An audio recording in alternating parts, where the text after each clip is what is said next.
US Vice President J.D. Vance began a 4-day visit to India today. Vance received a red carpet welcome as he landed in New Delhi's Palam Air Force Station. The US Vice President is accompanied with his family, including his wife Usha Vance, who is the daughter of Indian immigrants.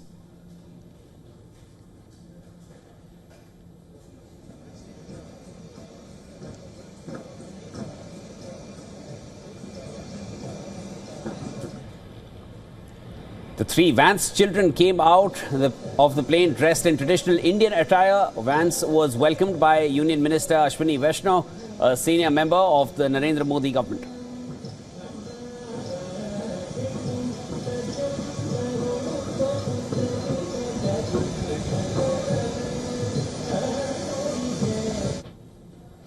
Vance also received a guard of honor at the airport as part of his official welcome.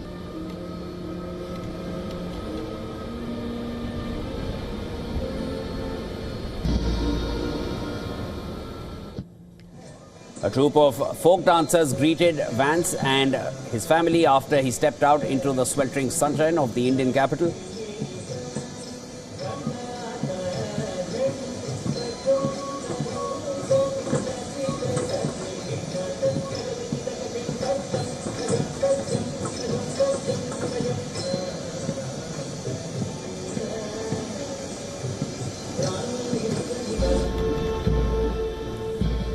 Vice President Vance is scheduled to meet with Prime Minister Narendra Modi in New Delhi later in the day. Modi and Vance are expected to review the progress in bilateral relations and also exchange views on regional and global developments of mutual interest.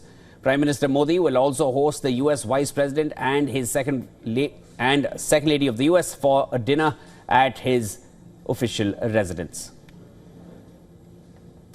Vance's tour includes a visit to Akshardham Temple in the capital.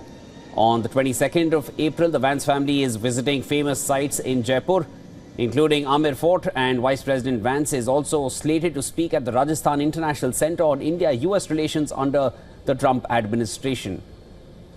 On the 23rd of April, the Vances will travel to Agra to visit the iconic Taj Mahal and Shilpagram, an open-air market showcasing Indian art and crafts. They are scheduled to return to Jaipur later that evening and fly right back to the US on the 24th of April.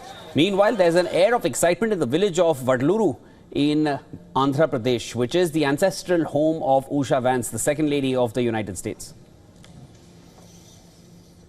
Around 80 years ago, they had lived in the village for 50 years before leaving. Usha Chilukuri's grandfather, Ram Sastry, was a well-educated and respected priest. He used to share stories from history and Hindu mythology, and all the villagers would gain knowledge from him.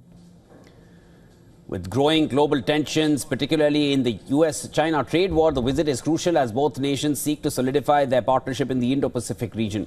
This visit underscores the strengthening of ties between the US and India, with both countries aiming to increase bilateral trade to $500 billion by the year 2030. Had a wonderful relationship, and we kept the relationship during the 4-year period.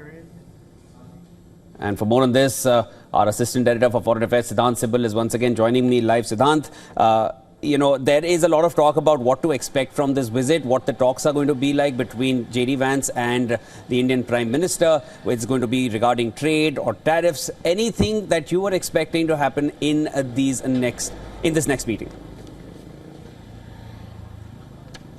Well, to understand that, we need to understand the powers of the US Vice President. His role is largely ceremonial.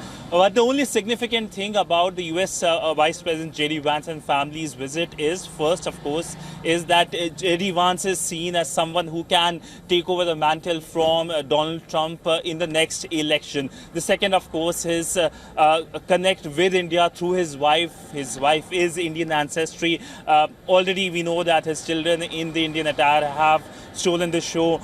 We know that this is something that is all over India right now. In the media here about the Indian attire they wore when they landed. But essentially, when it comes to conversations on topics like trade, topics like defense. No doubt there will be a certain level of conversation, but J.D. Vance generally, in terms of the position he holds, does not hold sway as to where the direction of the conversation can go. But the big message, of course, is that the US Vice President coming very early on during his tenure. This is for the first time that a US Vice President has traveled so early in just a matter of 3 months since taking over, shows the substantive India-US relationship which has been growing. We know that this is part of increased high-level engagement. The DNI chief Tulsi Gabbard was in India last month. We know that the Prime Minister Narendra Modi was in Washington in February, and now we know that the US President Donald Trump is expected to be in India later this year for the Quad Summit. So essentially it is part of growing relationship between India and the US, a very substantive relationship with, of course, a certain level of irritants as well. So family trip for the US Vice President, and a testament to the growing US-India ties. And that is essentially what one should take away from this current visit. He will be visiting Akshardham. You were reporting from there earlier when we spoke in the day. And we will be tracking his movements as it goes along. That was Siddhant Sibal joining us on the latest to expect from J.D. Vance's visit to India.